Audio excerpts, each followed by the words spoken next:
Hey guys, welcome back to my channel. My video today is going to be another hair talk video, and today we're going to talk about motivation and stay motivated. Number one is be confident in yourself.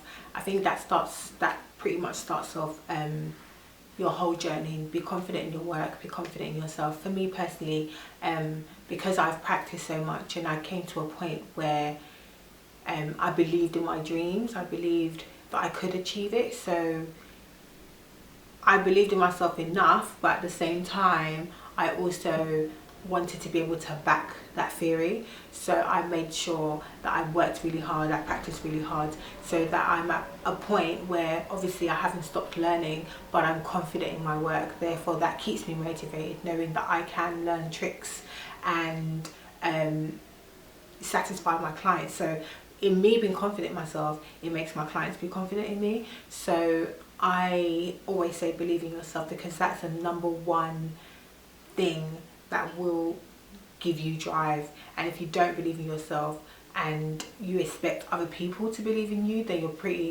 I don't think that would work, because if you don't believe in yourself, then who else is going to believe in you? So tip number two is have a list of goals and refer to them. So for me, I write a list like every year, and like an overall list every year. Then I make one for like little things that I want to achieve during the year, so like 3-month goals, and that keeps me motivated. Like I do different things that I want to achieve, and sometimes I look at the list and I'm like, really, you were really thinking that? And then I kind of just cross that off. Or basically the whole list just keeps me focused on what it is I need to do, because I'm the kind of person that I can look at stuff and be like, oh, I want to do that, I want to do that. So the list keeps me on the straight and narrow. It keeps me on visualizing what I want to do and seeing the end of the tunnel. So if I say, for example, by the end of the year, I want to have done at least 4 photo shoots. So so that's one of the goals of maybe 2015. If by the middle of 2015 I haven't achieved that, then I kind of boost myself up to try and do that. So I kind of review my list every 3 months, and then that kind of keeps me on that lane. So I hope that's a tip that you can actually. My third tip is, of course you have your list, of course you have your goals, of course you have things that you imagine in your head, but be ready for them to change course. I cannot tell you the amount of things I went in doing and ended up changing just slightly. Sometimes it was a 360 turn, sometimes it was just a slight change. But even though you have those goals, be prepared that they might not turn out exactly how you want them, but they will turn out better. I'm a great person, I have great faith, and I seriously am very laid back as well at the same time. So I kind of let things be what they're supposed to be. I have goals in my head of how I want things to be set out, and then they change all the time. So I've learned to let go of that kind of control. There's only so much I can control, and as long as I still end up on that lane, then I'm cool. So be prepared for things to change course, but don't let that demotivate you, because where you're supposed to be, you will be at. It just might not be at the time you want it to be in, and it might not be exactly how you imagined. My fourth tip is going to classes. Now last year, and maybe even the year before, I didn't go to any classes. I didn't go to any classes. God knows why. I was trying to decide what I wanted to be. I wanted to know if I wanted to be a mobile stylist, a hairdresser who only did session work. I was in limbo. I didn't know exactly what it was that I wanted to do at at that point, do I just want to be a YouTuber who does hair and everyone comes down and gets the, like, I just didn't know what the next step was. So I call last year a bit of a limbo year, because I was trying a bit of everything. I was trying to see what I felt like, what I liked and stuff like that. So I pretty much left a lot of things in the back burner, and I didn't really do anything to re-educate myself again. And plus, another mistake that I made was that I strongly relied on the salon that I worked with, Sandra's, to come up with things for me, like tell me, okay, you have a class to go to, because, you know, when you work in an establishment, you kind of, sometimes you go out for training. So I expected that from her, and in a certain extent, in a certain way, I really want to kick myself for that, because why would I leave my fate in the hands of somebody else, especially when they've done so much already? I really wanted to basically just not worry about things for myself, but more kind of leave all of that baggage on the salon. And that's not really the way to do it. Sometimes you have to let people know exactly what it is that you want to do, so that they know what your intentions are, and where you want to go. And if you don't know where you want to go, then how do you expect other people to know? Anyway, I'm babbling, but it also kind of ties in with this. Second point that I wanted to make out of this tip is, I was strongly inspired by a good friend of mine called Alison, who came to the salon last year August for a month. Now she had toured part of the world. I think it was New York, Chicago, London, Paris, Atlanta. She had gone to all those different parts, all those different places, and she had either shadowed hairdressers, worked at salons, and just basically to expand her skills. And I was in awe of that, because who gets up and says, right, F it, I'm just gonna go and learn on my ones around the world? I'm gonna do that. I'm gonna leave Canada, my client base, and I'm gonna go and I'm gonna work free of charge. I'm gonna volunteer at all these different places because I want to expand my skills. That's amazing. The amount of respect I have for her for that is just bigger than this room, because it takes guts and it takes work and it takes so much to leave everything behind so that you can better yourself. And she left me strongly inspired. And so when this year came around, I decided to do a lot more. So I was coming to a point, like I said in my other video, where I felt like I wasn't I was a bit stagnant with my skills. So I went to the Hob Salon cutting course. I think it was a 4-day one, and I went for 2 days and Sandra went for 2 days. So we both kind of collaborated on it, and it was so good. It was one of the best courses that I've been to. And then Alison and I kind of met up in New York, and we went to a DCI education classic cutting course, which was also 2 days in Brooklyn. And guys, that was it was more than I expected, because I already got so much from Hob Salon that when I went, I was more on obviously expanding my skills, but I was just like, yeah, you know, whatever, it's gonna be good. They're all good, aren't they? But I'm excited about the course, but I'm more excited to be with my Cody in hairdressing, my Vicky of Canada, and I just want to chill and see what this course has to offer. I actually had no idea what the course was going to be. I was excited about it, but I wasn't like, hey about it. But when I left, I'm not even going to go together on this video, but I was so happy. And I think at one point both Alison and I looked at each other and were like, did we really come to New York for this? Hallelujah, praise God. Because it was just so good. It was amazing. Like, Dario smashed it. The team that we were with, great.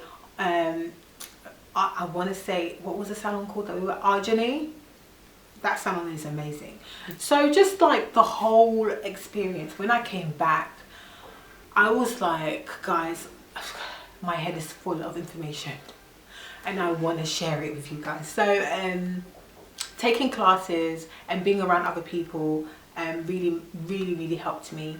It gave me more confidence. It made me feel, and it also took me out of my comfort zone. I didn't realize how comfortable I was until I went to those classes. I didn't realize how at one I was with the way I cut.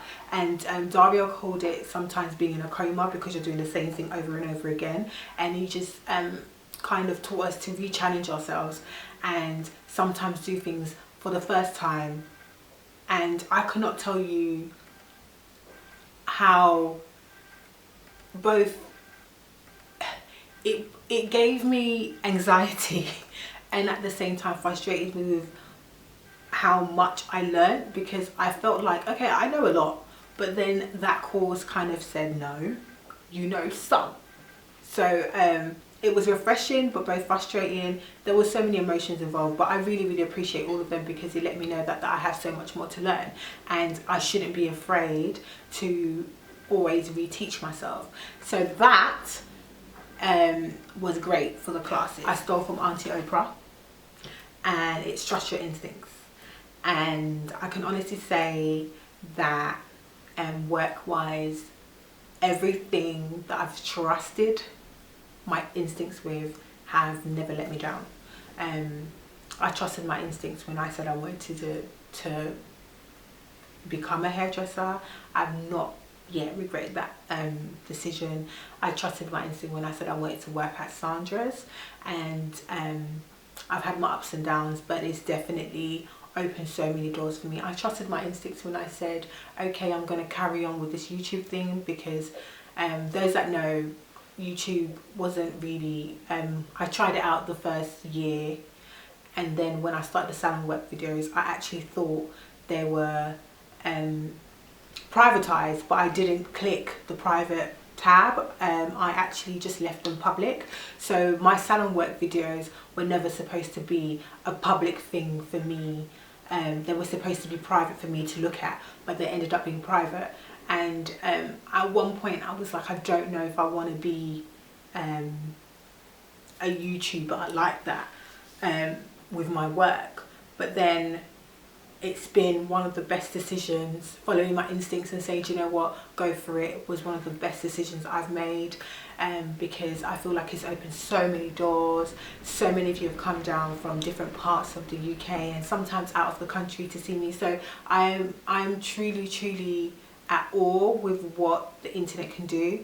So learning to trust my instincts sometimes can be so scary, but I've just learnt to go with my gut. And I've started to be a little bit more in tune with what is fear versus what is actually my instinct. Try to go to hair events, or try to go to events that relate to what you are doing, because then you get to enjoy the good side of your job. There's no point of going to classes, doing clients and doing all of this stuff if you're never going to actually enjoy and have a buzz and feel of what it's like to be in the industry that you're working in. Like, what's the point? So I try to go to events as much as possible. Recently I went to an evening with Mark Leeson, and it was set in a hotel in what looked like a cinema room, and had a bit of popcorn, bit of a drink, and I just sat back and watched him work. And then it was really nice just to take photos after, look at another hairdresser showing his tips and tricks. And then I mostly every year go to Salon International, because I missed it this year because I was in New York, but I normally go to Salon International, and I try to make it to like Redken events and stuff like that, just to see what's going on out there and just to have fun, because what's life if you can't enjoy parts of it? So parts of it. But yeah, so I really like going to different events because it lets me know what's going on out there. It lets me enjoy, have a fun side to these things, because hairdressing is a really good job, but it also is a fun job. There are fun things that happen, and you can't always just be doing hair. Sometimes you want to enjoy parts of it and do certain things, and I truly enjoy every single part of the hairdressing. There's some bits that I'm a bit meh about, but truly I like the industry. I love the industry. I think that it can be super fun, and I enjoy the fact that I get to go sometimes. And what other event was there? And there's also the Black Hair and Beauty event, which I go every year. I don't think I'm going this year, but you might just see me there. And there are like colour trophy events and L'Oreal events. Just try to go to different events, because once you go to different events, you'll see what's going on out there, and you'll actually just enjoy yourself, you know. I want to express that sometimes it's really good to review and just give thanks. I like to think of myself as a grateful person, because sometimes I sit back and I think of the people that come and see me in the salon, and it's so amazing. Like seriously, it's so amazing. I'm so grateful for the opportunities that have been given to me, the doors that have opened. I mean, God, I'm not some celebrity hairdresser or anything like that, but what I do get, the love that I get, the people that don't know anything about me but trust me, I don't even have words. I find it just,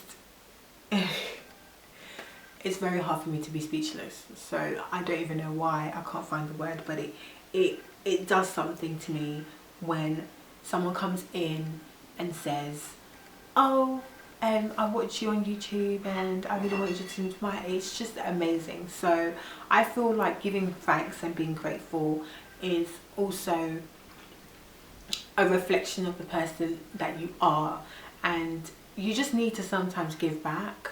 I try to give back a lot, and I do think that being grateful is one of those things that also bring people to you as well, because no one wants to be around a grumpy person. No one wants to be around someone who's complaining all the time, and quite frankly, why would I don't have anything to complain about. So I truly feel like being grateful should be one of the stagnant things that you have, like giving thanks to people, treating your clients with respect, treating people that are giving money to you like they are special, you know, because they're practically giving you money, they're trusting you and giving you money to help them with whatever it is that you're helping them with. For me, it's women or men who want to look better or to maintain their hair. So it's a special thing, and I think that giving thanks is a massive give back. One of my last ones is taking a break. Now this is one that I'm learning only just now, so I'm just putting it out there because I always get told the same thing: you work too hard, you work too hard. Quite frankly, if I don't work too hard, who's going to work for me? And I am an either or person. I'm either a workaholic, which means that I can do how many weeks back to back work and have no break, or I'm hella lazy and you just buy me some couch potato and I can happily be in the house and do nothing for a whole week and not even batter an eyelid. So I don't know how to find that middle ground. I'm learning now how to be the person that says, okay, I'm going to take off this day in the week and I'm not going to do anything, or I'm going to treat myself and go out with friends and blah blah blah. I like to work. In fact, I like too much to work, and I like doing hair at home. I like making wigs. And even though I do all of those things, sometimes I'm watching TV sometimes when I'm doing it. So it doesn't always feel like work to me until I lay in the bed and I'm like, ow. So treating yourself and giving yourself some time off, so that you're always fresh, is definitely something that I recommend and I'm learning. So guys, that is the end of this video. I feel like I covered a plethora of things, and I feel like this video should help somebody.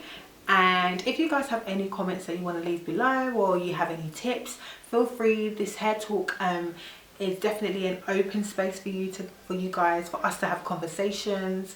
So feel free to write down. I've got the app, the YouTube app on my phone now, so I can actually respond to comments more regularly because they come through on my phone, and I'm a little bit more active when it comes to those things. So yeah, so write down your comments, let me know how you feel, write other tips, and I hope you've enjoyed this video, and I'll see you on my next one. Bye.